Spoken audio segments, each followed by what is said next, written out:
Hey everybody, welcome back to Bad Moms in Business. Today we have a topic that is very near and dear to my heart. We are going to talk about postpartum bodies.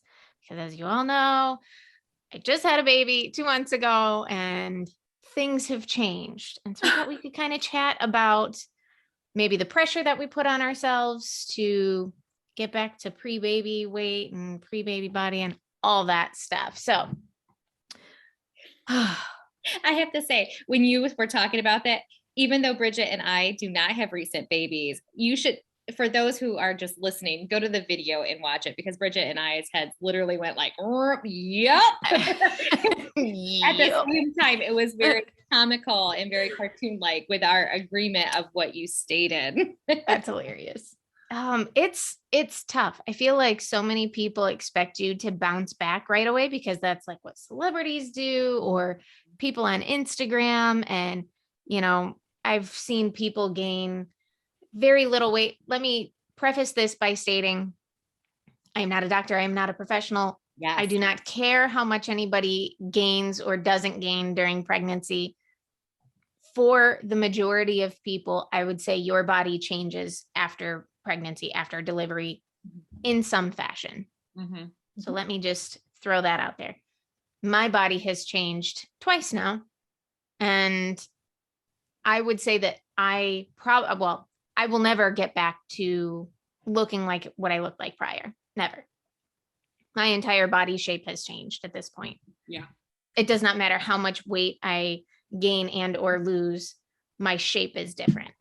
And why would it not be? You've birthed two beautiful baby boys. And so to think that bones or hips or things have not, rib cages haven't moved because of carrying and birthing a child just is very unrealistic. And I think for anyone to put on the expectation that, like you said, weight excluded, to fit in the same pair of pants, even if you were the same weight, more than likely it's not going to happen just because your whole structure is different now. And even if you only have a C-section, you carried the weight of a baby on your hips for 9 months. So it doesn't mean that your hips still weren't changed. Yeah. And now you're going to have a scar and, you know, and an apron over your scar.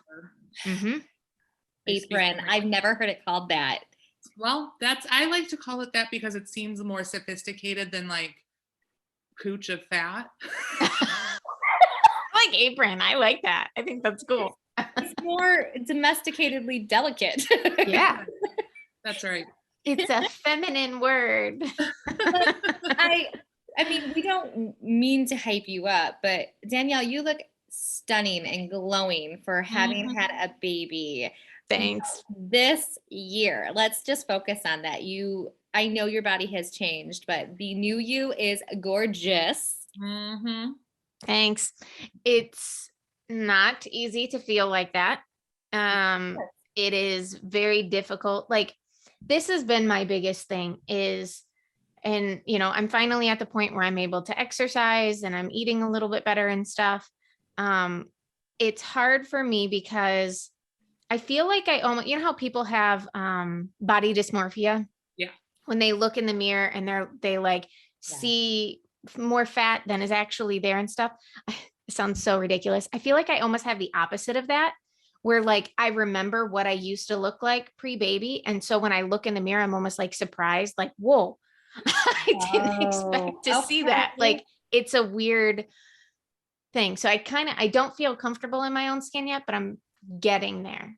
Yeah. And like, I realized that it took 9+ months for for my body to change. Of course, it's not going to change back overnight.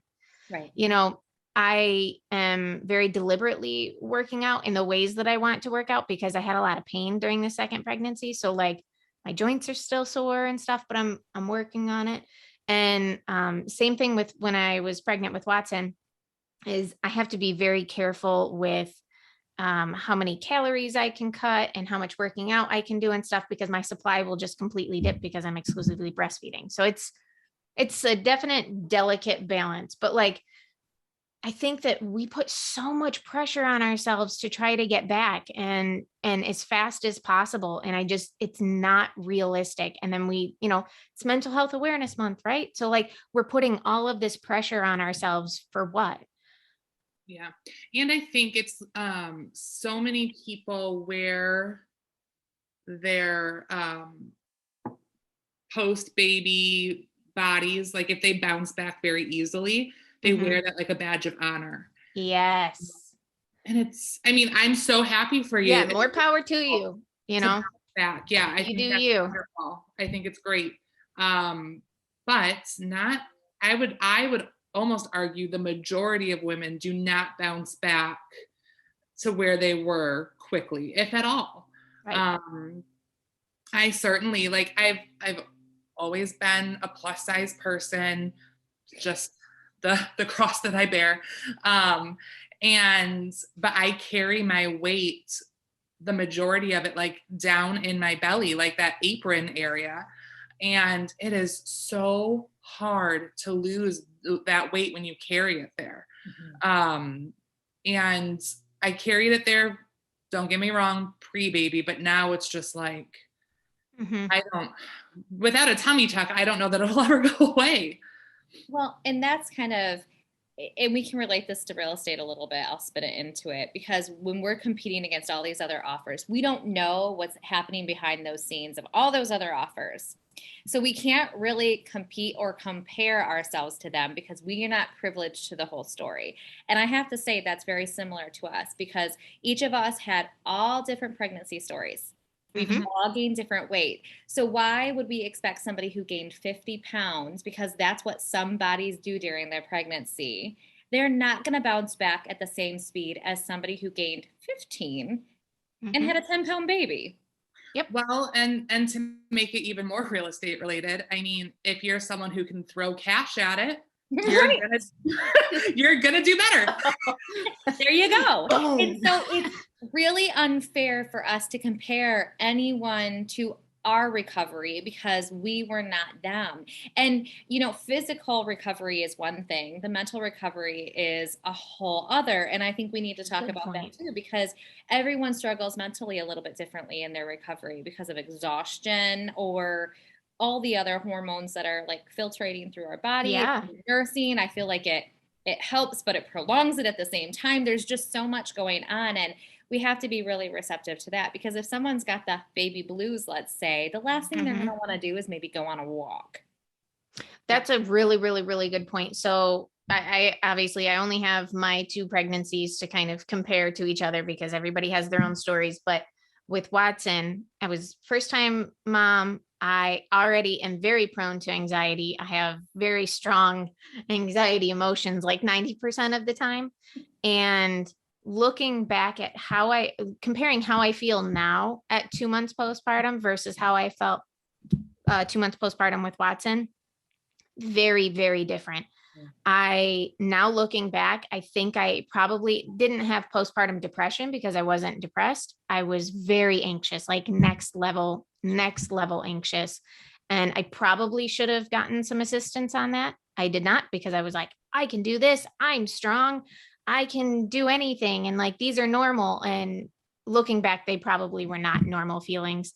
And so I was not ready to even think about working out or taking care of myself or feeling better at all until Watson was months old.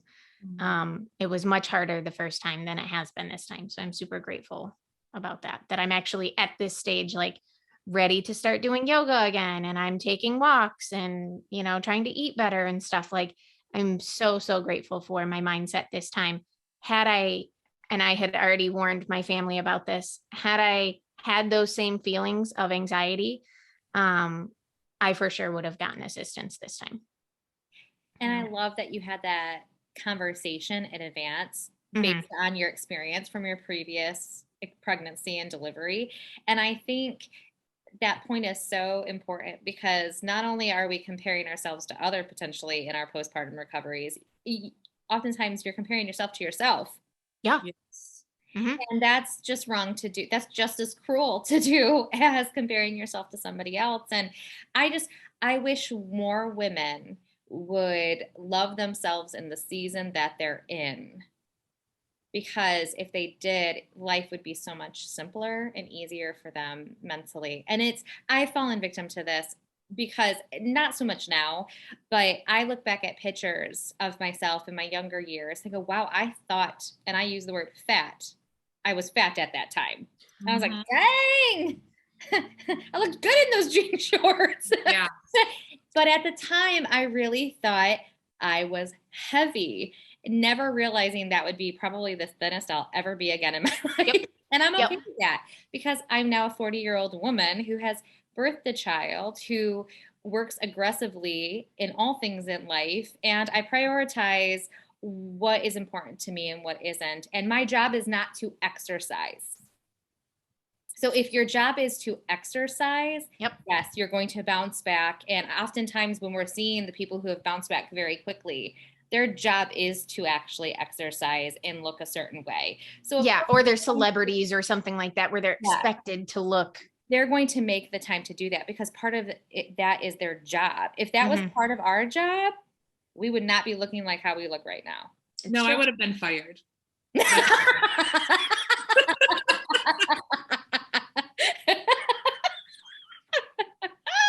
That was awesome. Great. I wanted to mention one thing. Amanda, you were talking about how, you called yourself fat, like back in the day. Same.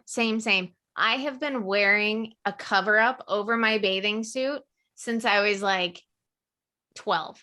What? Come on. Get out of here. At 12 years old, you shouldn't even be thinking like that. No. Get out of here. Mine wasn't because of modesty. It was like, because I legitimately. I was just uncomfortable in my own skin. It's so ridiculous. So lame. There's a picture of me and my friends. We were at Independence Lake, for those of you who are from the Michigan area. If you guys probably don't even know where that is. It's up somewhere. Nope. Anyway, we used to go there, and there is a picture of me. I'm flanked by 2 or 3 friends, both in bathing suits. And then there's me in a bathing suit, but with a tank top over it. Yep. That's what I did. What? That was my armor. Yeah. And there's a difference between being appropriate for your age and the body that you have, right? Sure. Like, just because you can wear a bikini, is that what looks best on you? Because if you can wear something a little different that makes you look like a knockout, just because it's in the right places, like find the clothes that look best on you for the size that you are. Right? I disagree. If you are a plus size woman and you want to wear a bikini, do it. No. Well, and my thing is, don't necessarily wear one just for the sake of wearing one, is my point. Like, if you want to, everybody has clothes that looks better on them than others, right? Because I'm short, I only wear certain things because I look better in certain things than like a jumpsuit that looks weird on me because it only makes me look like I'm this tall. Same. Sure. You know what I'm saying?